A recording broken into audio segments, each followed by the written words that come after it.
All right, so curve sketching.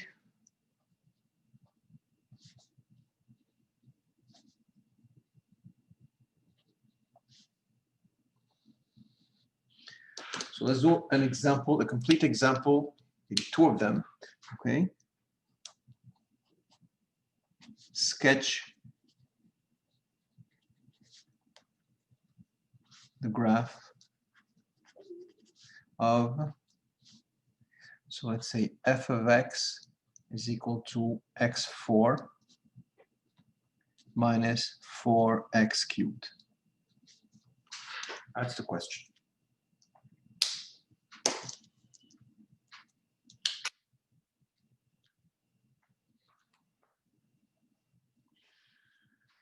All right, the first thing we're going to do is we're going to find the important points, so the important values, right, on my function. And the first one is the x-intercept.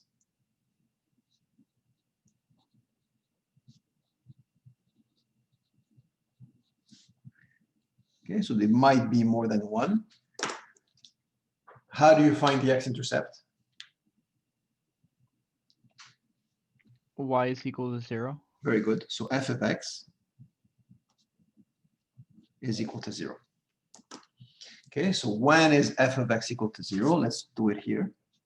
So x4 minus 4x cubed is equal to 0, which I could factor out an x cubed times x minus 4 is equal to 0. Therefore, either x is 0 or x is 4. Okay, pretty easy. This is pretty much high school stuff. Now, sometimes you won't be able to find the x-intercepts because you won't be able to factor this. It could happen. Okay, in that case, you're not expected to find it. Okay, in this case, you can, so we do. Then let's find the y-intercept.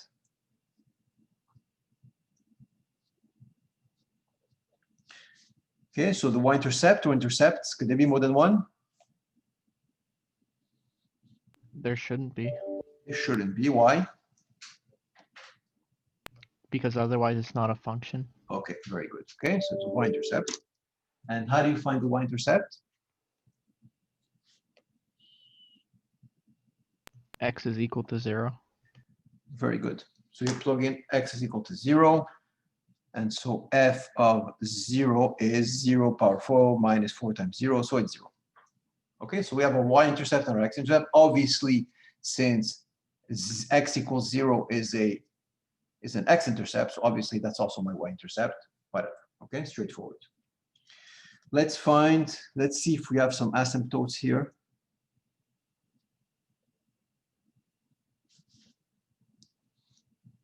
So are there any asymptotes here? Okay, so obviously not, because there is no fraction here. There's no restriction on the x. There's no problem here. Okay, we'll do an example right after with asymptotes. So good for us, because the asymptotes, if there are some, it fills up the page with work. Then let's find the derivatives.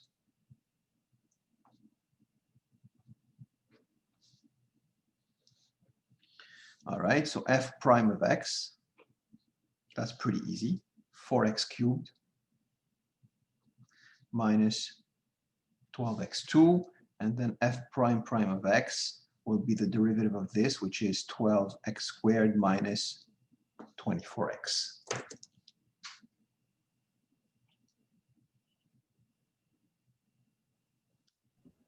Wait, sir, we always find the first and second derivative? Yeah, you'll see why.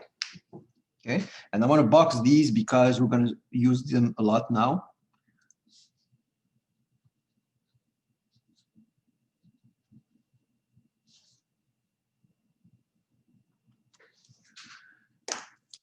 Okay, let's now find the critical numbers. So we know what that is. So you see all this, everything we did already, critical numbers. That's why it goes fast. Okay, so the critical numbers, what are the critical numbers? You remember? How do you find them? It's when the derivative is equal to 0. So when f prime of x is 0 or what? Or does not exist. Very nice. Or f prime of x does not exist. All right, let's see. So f prime right here, 4x cubed minus 12x squared. I'm going to move up a bit.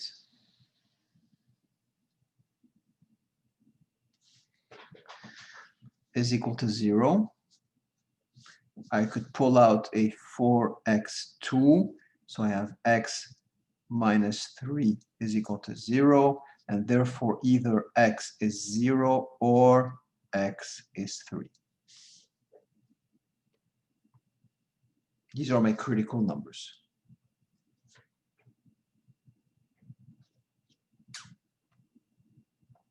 Okay, now let's find the critical points.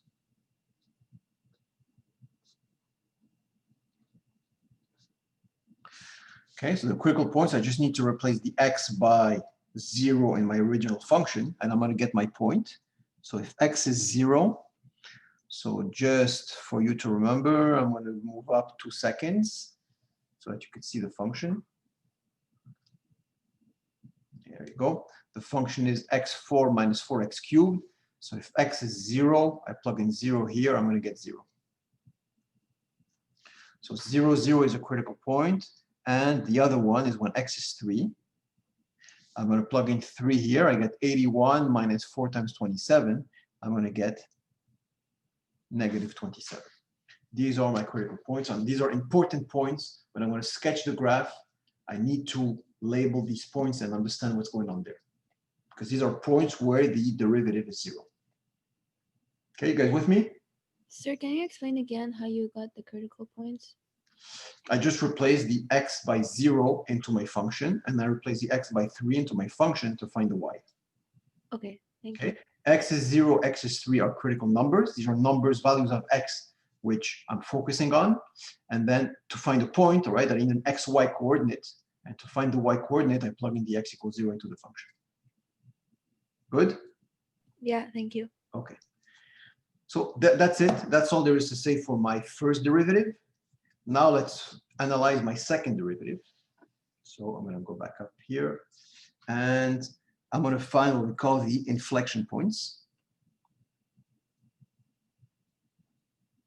Okay, so this I think is new for you guys.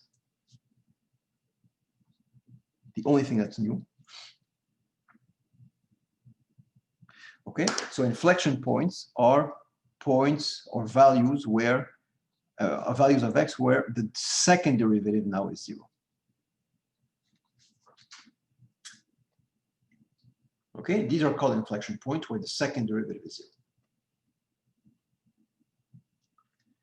0. Let's go. Second derivative, 12x2 minus 24x is equal to 0. I could pull out a 12x, and x minus 2 is 0. And that means that either x is 0 or x is 2. And so my inflection points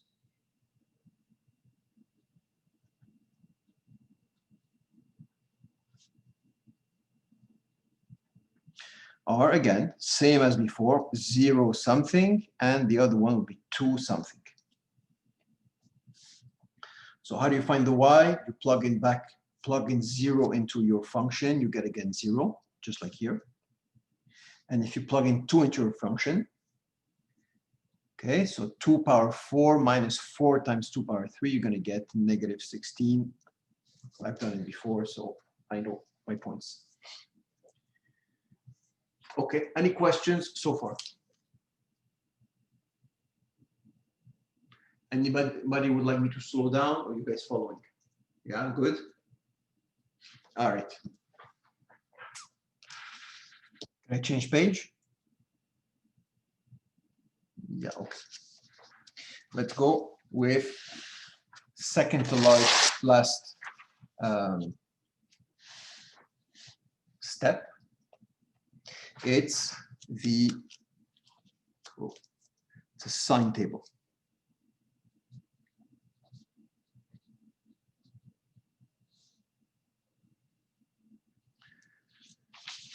Okay, so this is a post.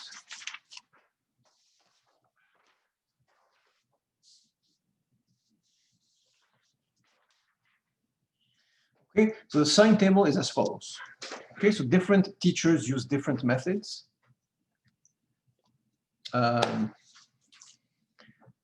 But I think mine sums it up pretty well. Some people do more than one sine table. I put everything in one, and you'll see what I mean by that. Okay, so I'll go like this.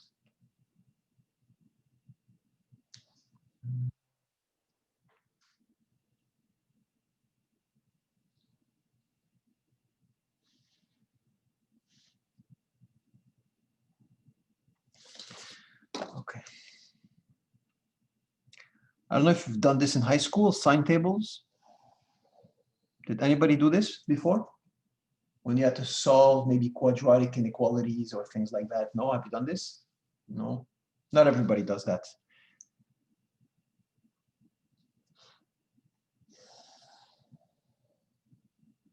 Okay, that's how I set up my table. I'm going to put X here. Okay, and I'm going to write down that X goes from negative infinity until positive infinity, all the values of X.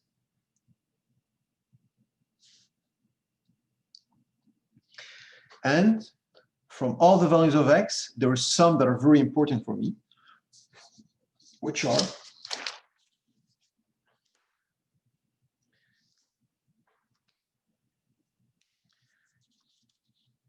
X equals 0 is important, X equals 3 is important, 0 and 2. So X equals 0, 2, and 3 are the important values because these are the values when I have either a critical point or an inflection point. So we have to label them in our sine table.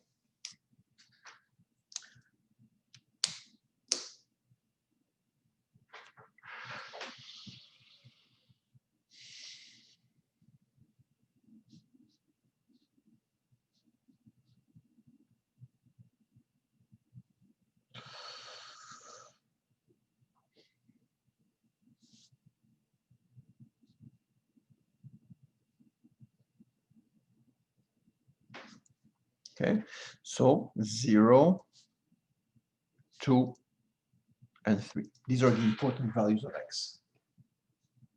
Sir, there's someone in the waiting room. Thank you.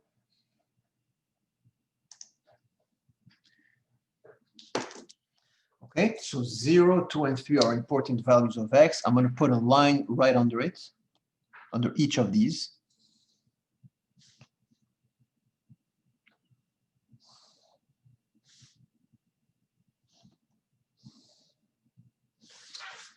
Okay, and then on the left here, I'm going to write my first derivative. So f prime of x was what? 4x3 minus 12x2. And f prime prime of x was 12x2 minus 24x.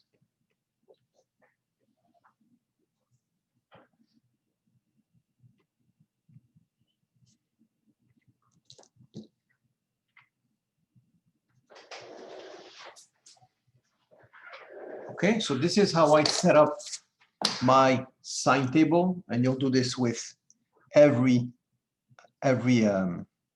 function, you will see.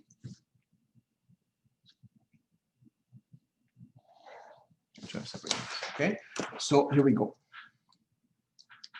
So f prime of x, it becomes, we said that f prime of x becomes 0 when x is 0 or x is 3. Okay, so I'm going to go here, and I'm going to write f prime of x becomes 0 here, at 0 and at 3. I'm going to put a 0 there and there. Same thing, f prime prime becomes 0 at 0 and 2. So I'm going to put a 0 here at 0 and a 0 at 2. Good?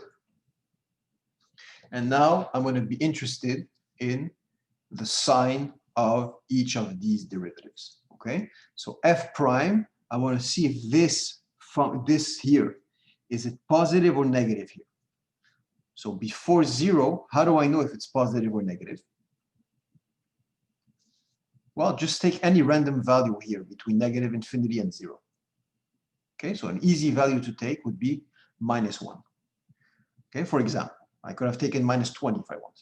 So I'm taking -1 and I'm plugging it in here.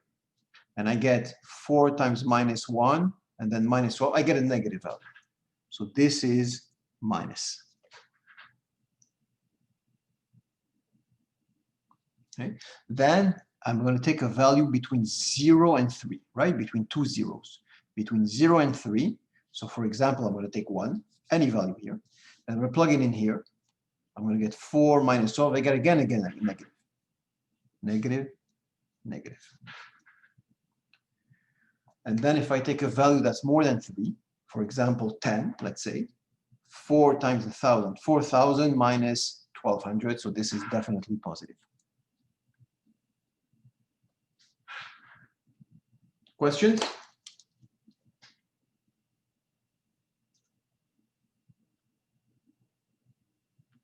Okay. What does it mean when f prime is negative? Okay, f prime, remember, it's a derivative, which means a slope.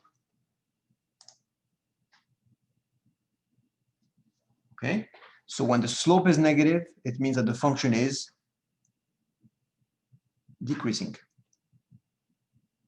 So from negative infinity to 0, the function is decreasing. From 0 to 2 and 2 to 3, it's again decreasing. Decreasing, decreasing. And then above 3, the derivative is positive, so it's increasing. So I'm getting a feel of what my graph is going to look like. It seems that it's always decreasing until 3, and then it starts to increase again. All good? Questions?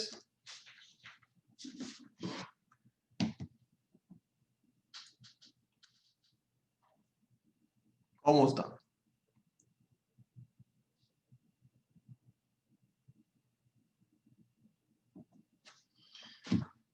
Let's do the same thing now with f prime prime. So let's take a value less than 0. So let's say, for example, -1. So -1, so 12 plus 20. So this is positive. Then between 0 and 2, so for example, I'm going to take 1. So 12 minus 20, this is negative. And then between, so above 2, let's say I take 10, I'm going to get positive.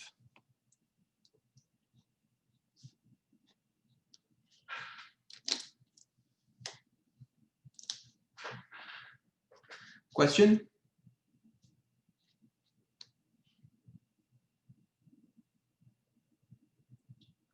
All right. So now, when the second derivative is positive, we spoke about this already, it means that the function is what?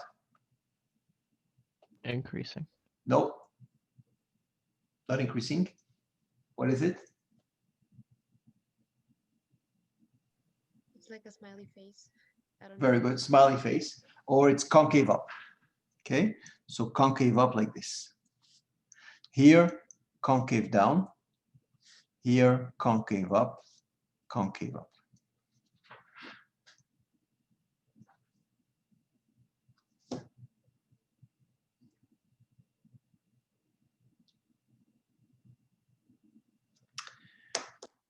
Okay, so if I am to summarize this, and that's why I did an extra row on the bottom, to summarize, when with the function between negative infinity and 0, it's decreasing concave up. So it looks like this, decreasing but concave up.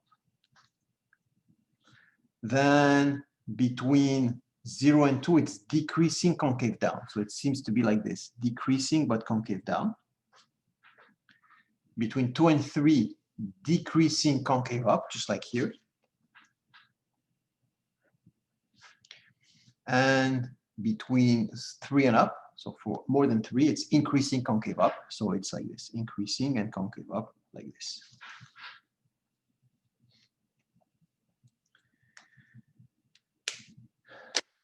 That's it. We're ready to draw. Do you have any questions before I start drawing? Sir, the circles that are on the lines, I don't understand what they're for. These ones here, Yeah, where did it means that it's not a circle, it's a 0. 0? Okay. It means that when x is 2, the second derivative is 0. When x is 3, the first derivative is 0. Okay. When x is 0, the first and the second derivative are 0.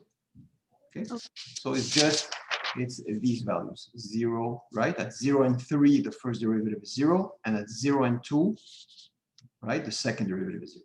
Good? Thank you. Any other question before I start drawing?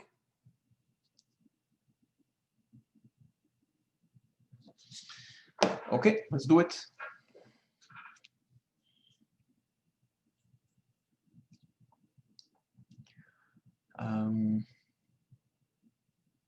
Okay.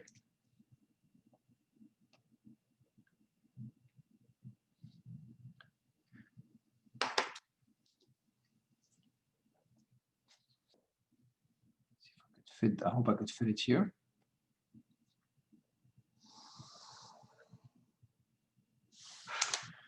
Okay.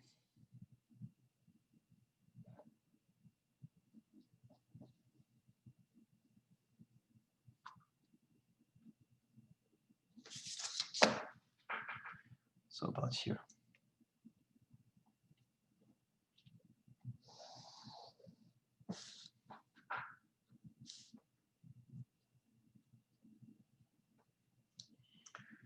Okay.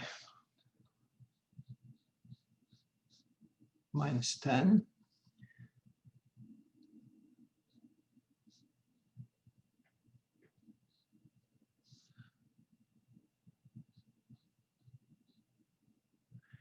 Okay, and let's go 1, 2, 3, 4, 5, and then minus 1, minus 2, minus 3. And that's it, the rest I don't care. Okay, so I'm gonna move up 2 seconds so you can see the graph. Here we go. Okay, so let's place every important point that we found. So the first one we found was 0, 0. It was one of the zeros, one of the x-intercept and the y-intercept. Then we had 4, 0. So 1, 2, 3, 4, 0 was the other x-intercept. So I know these values, these points, the graph will pass through these. Also, we have point 2, negative 16. Which is right here. Okay, so this is negative 16. And we also have 3, negative 27 we just found. This is negative 27. Are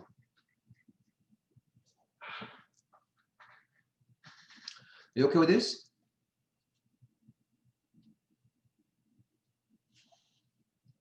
Okay.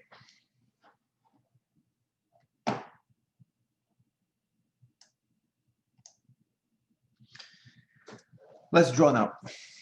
So between negative infinity and 0, right? To come back to my sine table. Okay, so between negative infinity and 0, the function is decreasing and concave up. Looks like this. So basically, it will be decreasing and concave up, but it has to go through 0, 0. So it's something like this. All right.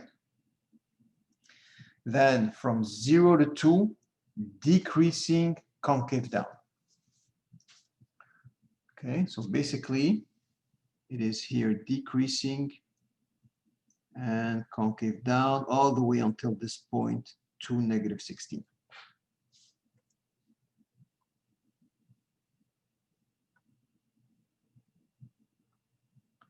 Then between between 2 and 3, decreasing concave up. So here it's now decreasing, but concave up now.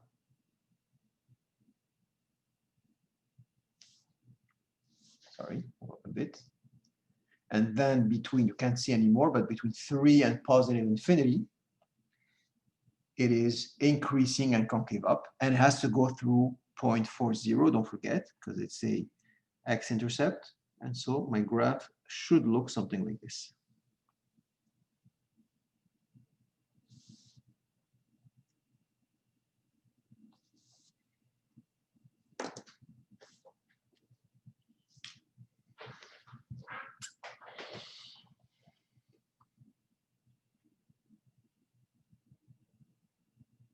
Any questions?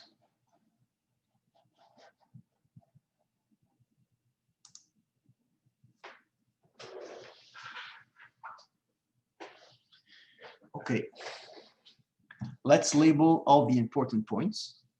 So this point is very important. This is point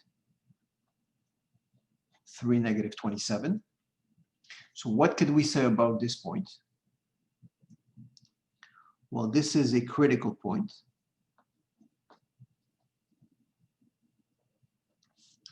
And it is also a absolute minimum.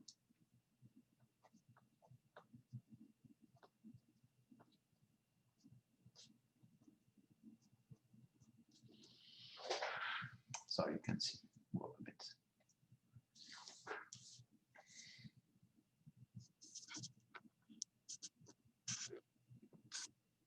Get it? Okay, critical point, of course, because the derivative is 0 there. As you see, the tangent is horizontal. Another important point is this one here, which is 2, -16. And this is what? What's it called?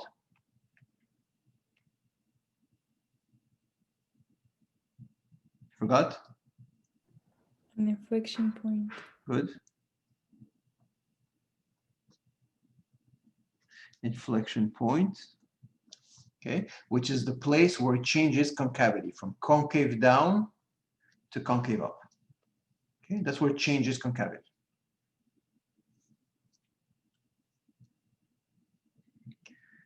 This point here is 0, 0, which is what? It is an x-intercept.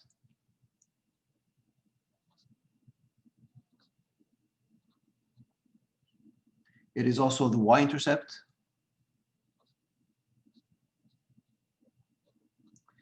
It is also a critical point because the derivative is 0.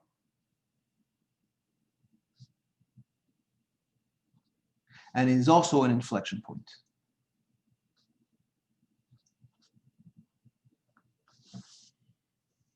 Okay. And the last one, which is 4, 0, it's just an x-intercept.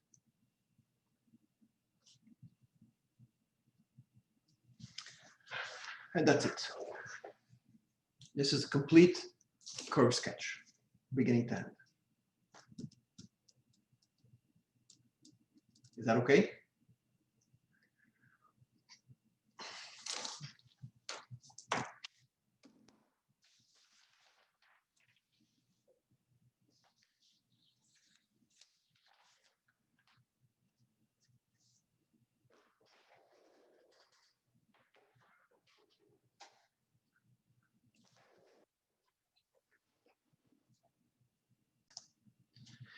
Okay, let's go. Let's do another one now.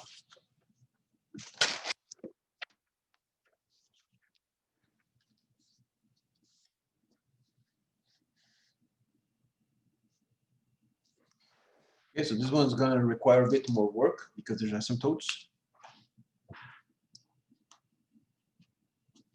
So sketch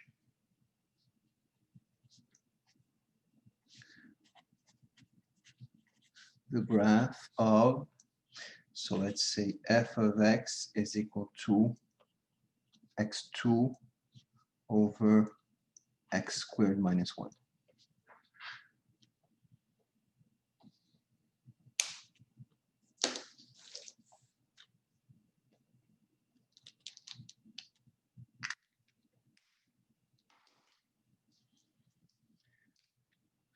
All right, let's go. Same process. X-intercept.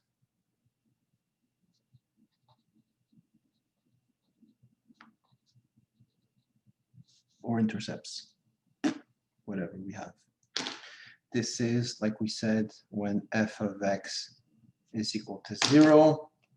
So x2 over x2 minus 1 is equal to 0. The only way that this is 0 is if the numerator is 0, which means when x is 0.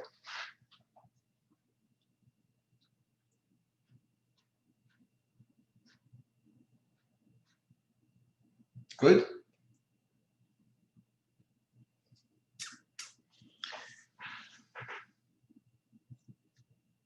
Y-intercept. There's at most one of these. And that's when we said x is 0.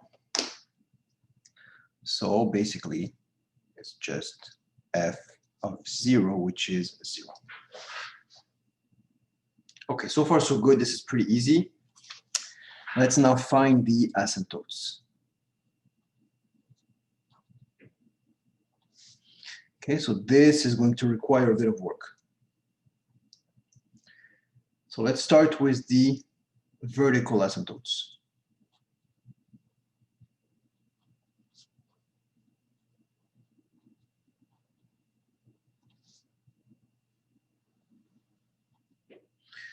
Okay, so how would we find the vertical asymptotes of this function? What are we looking for? See where f of x doesn't exist. Very good. Okay, so basically, we have a requirement when that x should, the denominator should not be 0. So let's see when is, let's go exactly where the problems are. So when the denominator is equal to 0. Okay, so this, in other words, when x squared minus 1 is 0. And so that is x equals 1 or x equals minus 1. Right? So these are my two candidates for asymptotes. I don't know if they're asymptotes yet. There could be, there could not be, I don't know. But for sure, we need to investigate what's going on there. Okay, so let's go. Let's see x. Let's start with x equals -1. What happens? Okay, so I'm going to do the limit as x approaches -1 from the left. And then I'm going to do the limit as well from the right.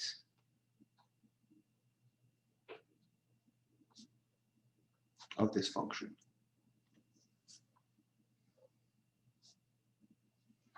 Okay, so we've done a lot of these limits. Okay, if I plug in -1 on top, I get 1. I can use this color for that. 1. And on the bottom, if you plug in -1 here, you get 0. Same here, 1 over 0. And the idea is to determine whether it's going to be 0 plus or 0 minus here. Okay, so it's for sure going to be infinity.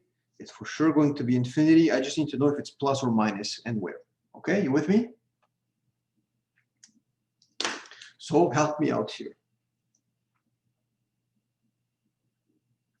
X is approaching -1 from the left side.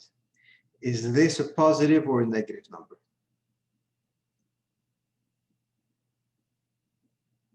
Positive. Positive. Who said that? Evan Demos. Yeah. Very good. Why is it positive? Well, because if you approach -1 from the left, let's say -2, and you square that, it would be 2 minus 1, which is a Very good. positive number. Very good. So this will be definitely a positive number. And so this is positive infinity. Excellent. Okay, and from the right side, -1 from the right, what do I get?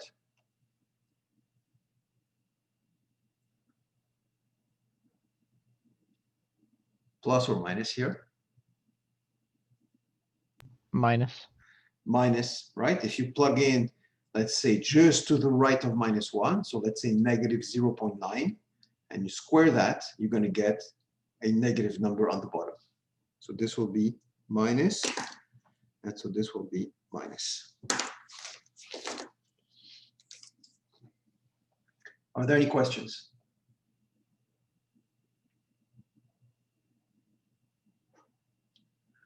That's great. No questions, that's great. Means you understand. I hope at least. Okay, let me draw what's going on here.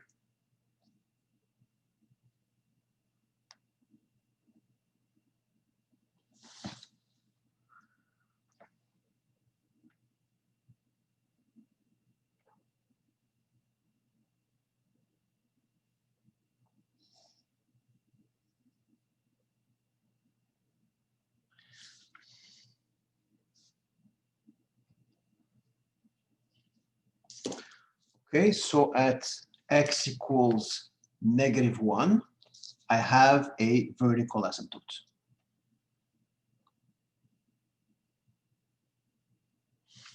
Okay, and from what I see, so this is -1. From what I see, if I'm approaching -1 from the left side, the function is getting close to positive infinity. So this is approaching here like this. Okay, and if I'm approaching 1 from the right side, then the function is going to -infinity. So I have something like this, it seems. I don't know what happens after, what happens before for now. I just have a little picture, a local picture around -1, and that's what it seems to be going on here. Any questions? Is this clear? Yeah? Okay. Let's do now the same thing now for x equals 1.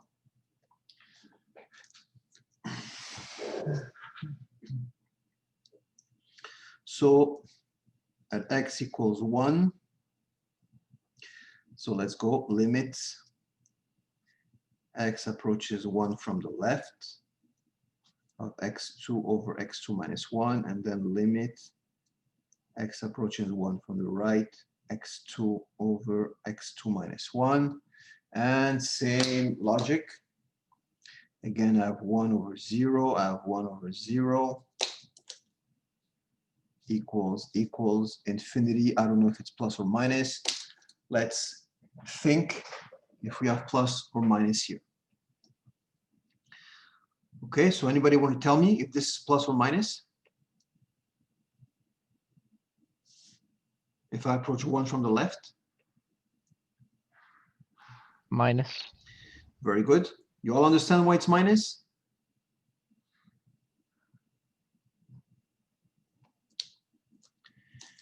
Okay, I guess so. And so plus over minus is minus infinity. And if x is bigger than 1, so that means that x2 will be a little more than 1, so the bottom will be positive. And so this is positive infinity.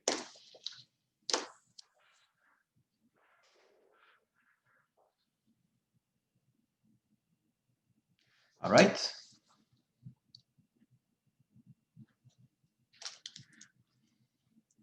Let's Sir, can you explain why it's negative? why what? Sorry. Why it's negative infinity? Of course. 1 second. I want to draw this. I want to explain.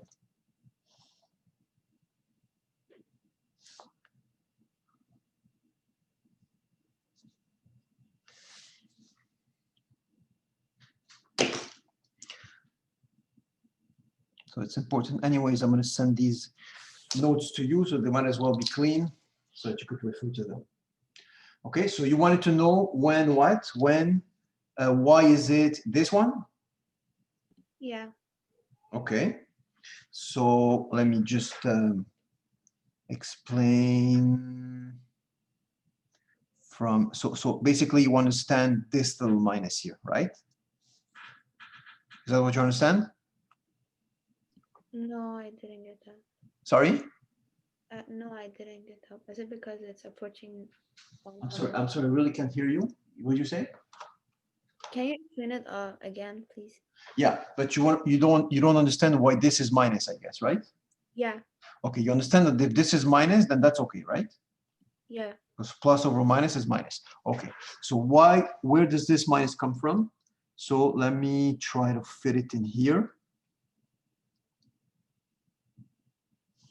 Okay, so look, if x is approaching 1 from the left, so x is approaching 1 from the left, then that means that x is less than 1, right? That means if I send the 1 on the left, x minus 1 is negative. Do you understand that? Yeah. Okay, then x2 minus 1, which is equal to x minus 1 times x plus 1, right? Well, the x minus 1 is negative, so that's a negative number. And x plus 1, right? Well, if x is 1, well, that's positive. Okay, so negative times positive, that gives me negative.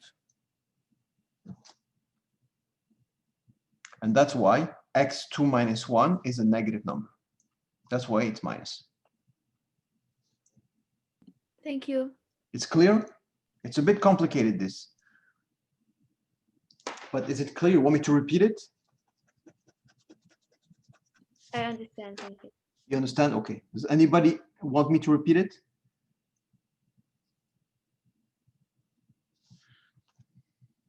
Okay, so this is just a little extra explanation. There you go. Okay, so let's go back to my little diagram, my graph. So if I'm approaching 1 from the left, I'm going to minus infinity. So it seems like this is 1. So from the left, I'm going to minus infinity. And from the right side, I'm going to positive infinity. There we go.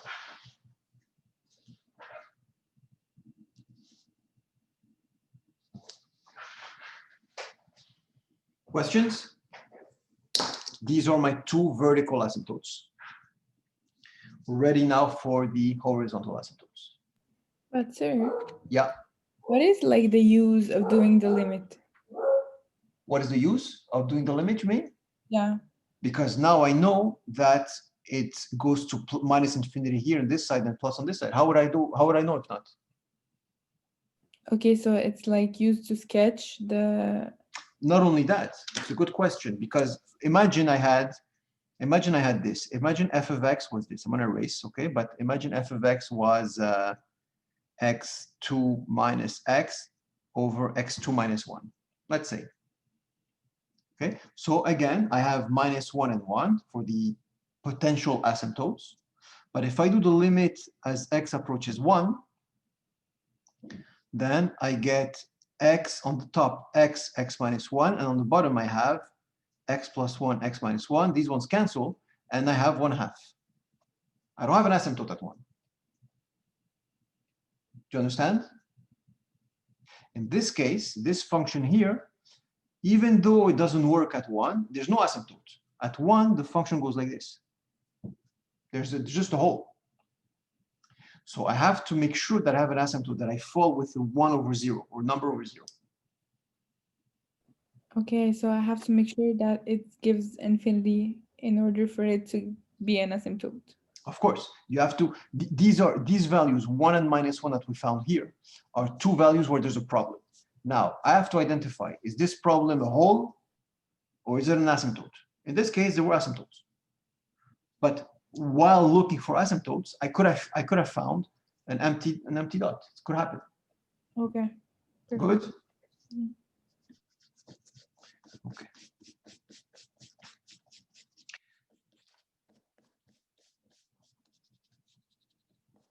Let's go. Last one, the last asymptote. Let's look at the horizontal ones now.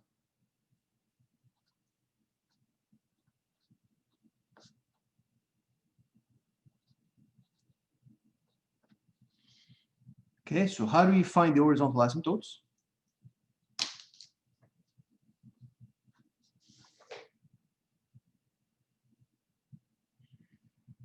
Can you tell me?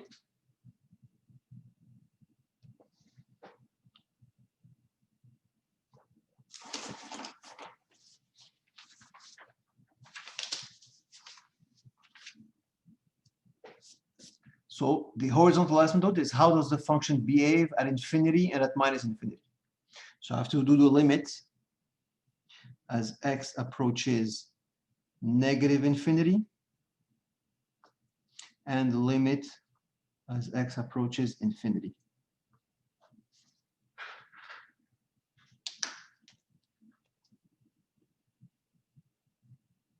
Okay, let's do it. So limit as x approaches negative infinity of my function x2 over x2 minus 1, and then limit as x approaches infinity x2 over x2 minus 1 equals using, I could use L'Hopital's rule because I have infinity over infinity, but you could use the method that you want, of course, you're free now. And so I get 2x over 2x, I get 1. And here I get limit x approaches infinity 2x over 2x, L'Hopital's rule, I get 1 again.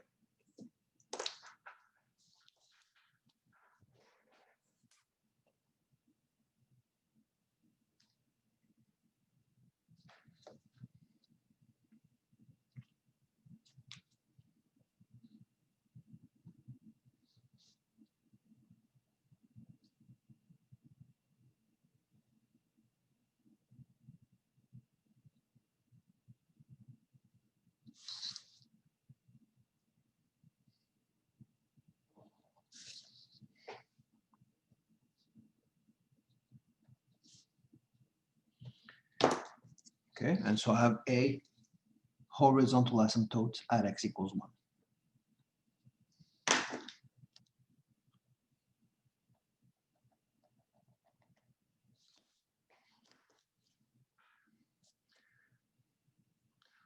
Okay, that means that my function is getting close to 1 as x approaches minus infinity, and is getting close to 1 as I'm approaching plus infinity as well.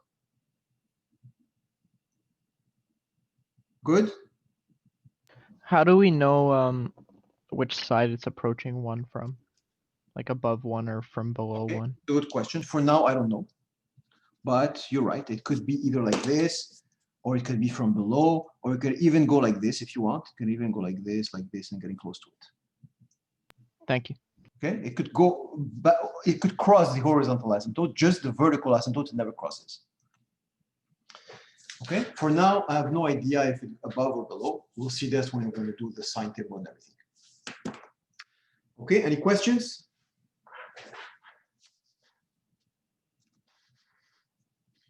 Okay, now let's find the derivatives. So we have our asymptotes, we have our intercepts. Let's go with the derivatives right away.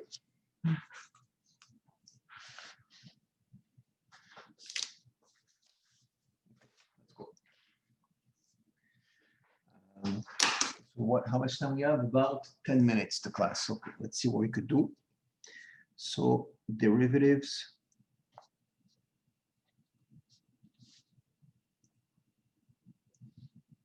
So f of x, remember it's x2 over x2 minus 1. So let's start with f prime of x. The derivative, so I'm going to do the quotient rule. 2x times x2 minus 1 minus x2 times 2x over the bottom squared, x2 minus 1 squared. And if you simplify the top, right, 2x3 minus 2x3 will cancel. You will have negative 2x over x2 minus 1 squared. That's my first derivative.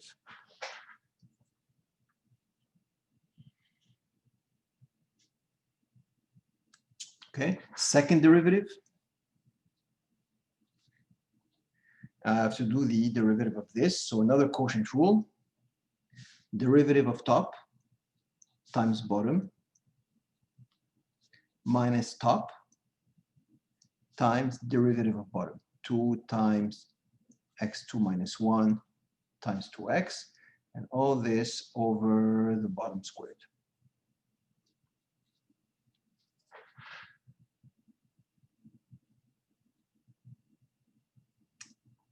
Okay, I'm going to simplify things a bit. First, by pulling out a x2 minus 1 from the top.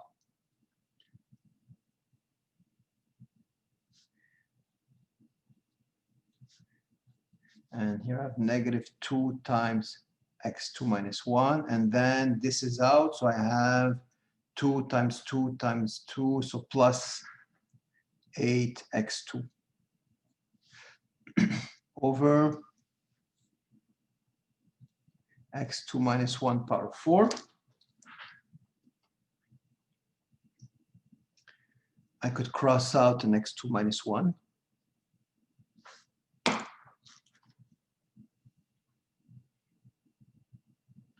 And I could pull out a 2 from here. And so if I simplify, I get 2 times 3x2 plus 1 over x2 minus 1 to the power of 3.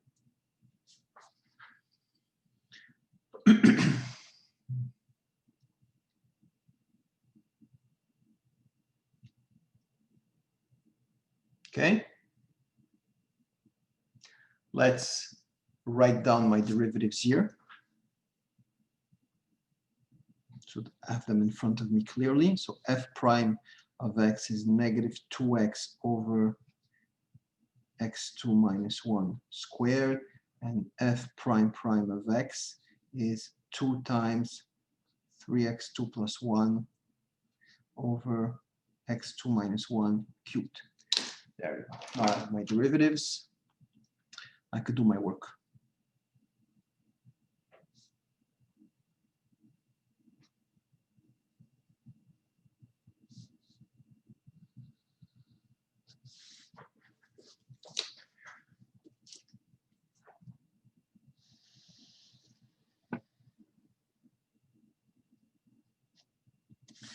Let's go. Let's find the critical numbers.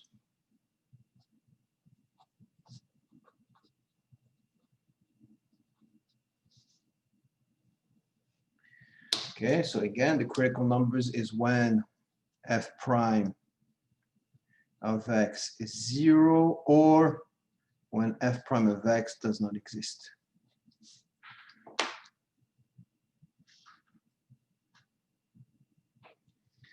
Okay.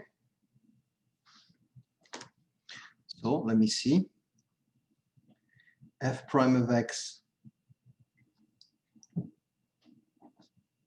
is equal to 0 when what?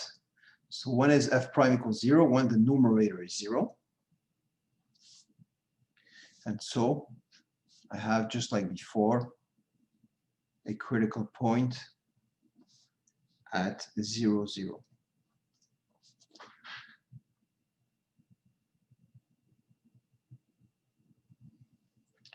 And f prime of x does not exist if x is equal to -1 or x is equal to 1, of course, because if x is either 1 or -1, you see f prime does not exist.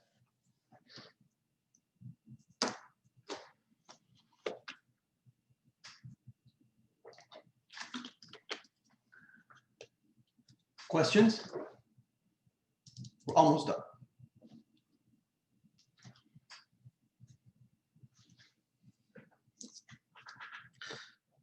Let's go inflection points.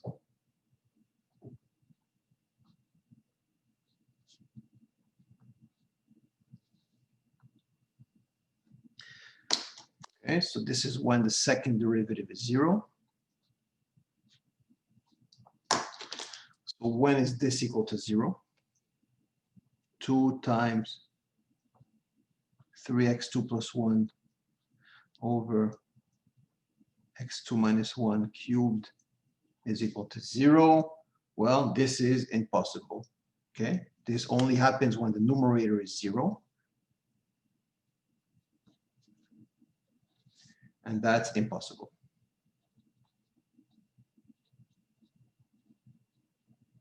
Because this is always positive. This is always bigger or equal to 1.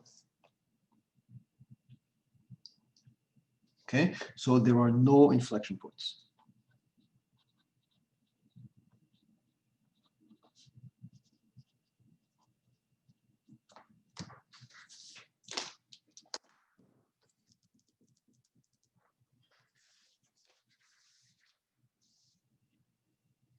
Okay, so now we're ready. We have everything we need to do our sine table and to sketch the graph. Okay, let's go. Let's do this fast. Are you done writing?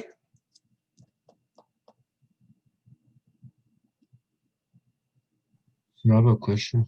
Yeah, Why is it impossible again? because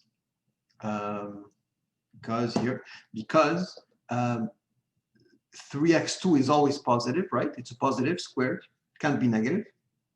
So if you add a positive number to 1, you can never be 0. You're at this, all this is at least 1. You understand? Okay. Times a positive, well, right? Times 2. Okay, thank you. Okay, good. All right, let's get this done. Almost there.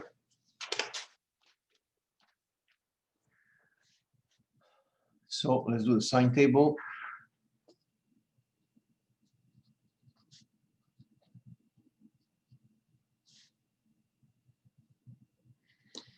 Okay, so just like before.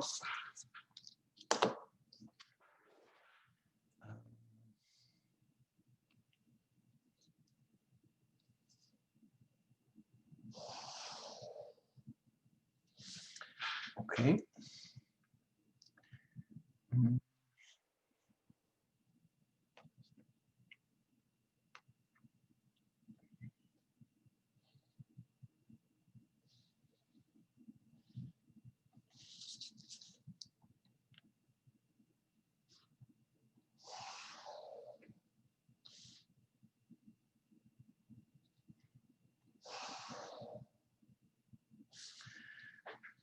So x is from negative infinity until positive infinity.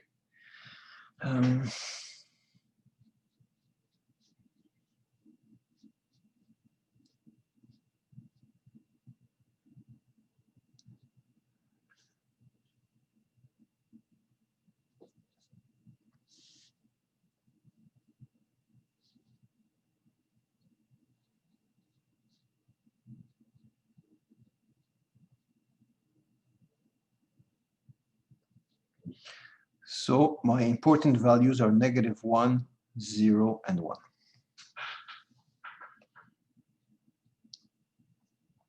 Okay, which I got from my critical numbers, basically.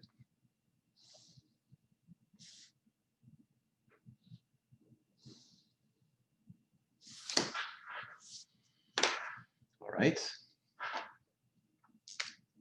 And here I'm going to write what f prime was.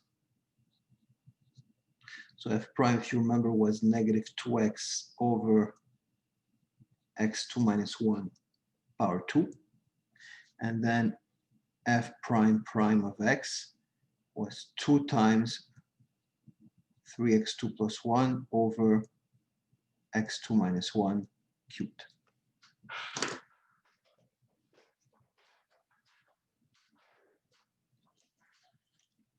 Okay, you with me? Still with me or I lost you? Yeah, you with me? Okay.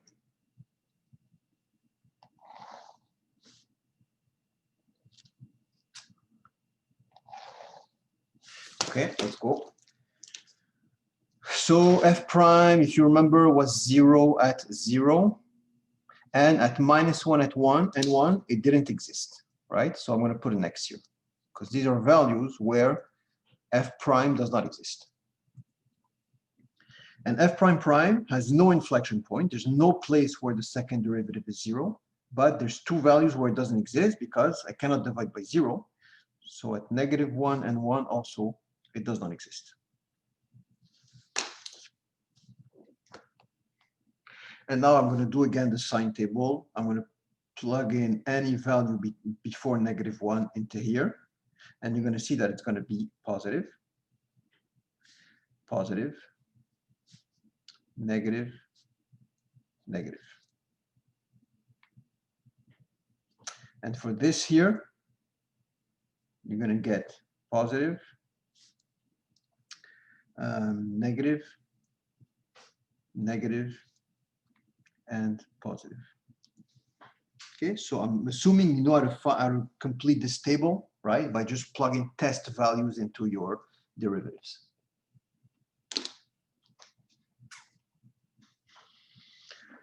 Okay, so let's go. Positive means increasing, increasing, decreasing, decreasing. And positive for second derivative means concave up, concave down, concave down, concave up. Just like before, increasing concave up, increasing concave down, decreasing concave down, and decreasing concave up.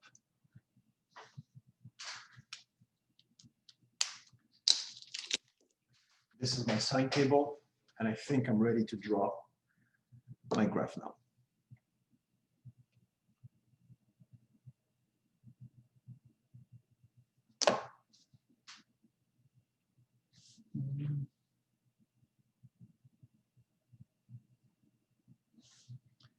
I'll do it here. Okay, we're almost done. That's it.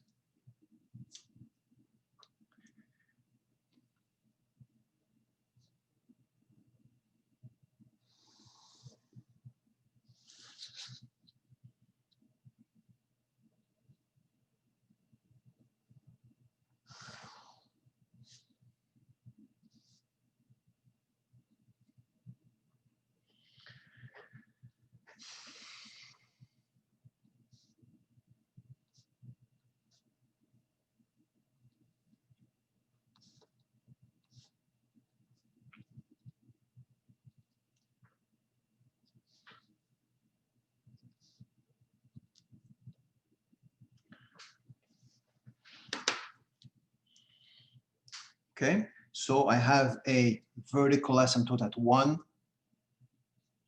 First thing I'm going to draw is my asymptotes.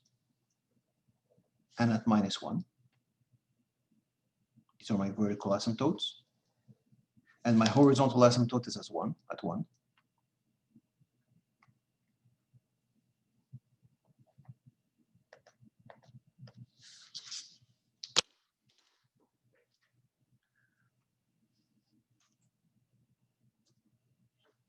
I have point 0, 0, we found the x-intercept. And then if we go back to our asymptotes, if you remember, -1 from the left was here, -1 from the right was here, 1 from the left was here, and 1 from the right was here. That's it. Increasing concave up right here. And I have to get close to the asymptote here. So it's like this. Then between -1 and 0, increasing concave up, going through 0 as well. This. Then from 0 to 1, decreasing concave down, getting close to the asymptote as well here.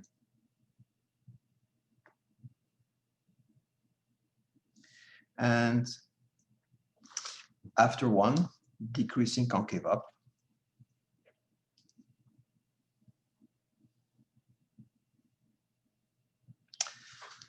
And that's my graph.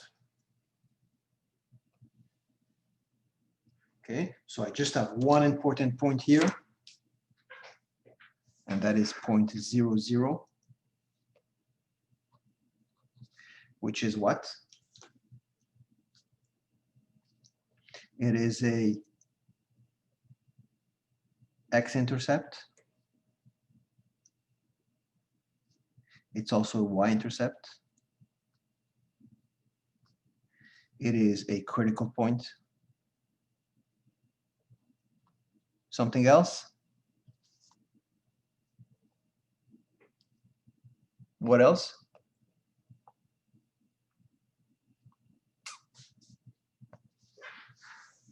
An absolute maximum Absolute? or a relative maximum. Okay, good. It's a relative maximum, okay, or local max, whatever you want to call it.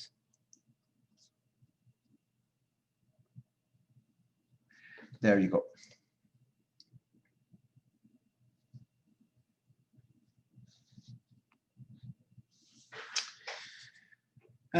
That's it.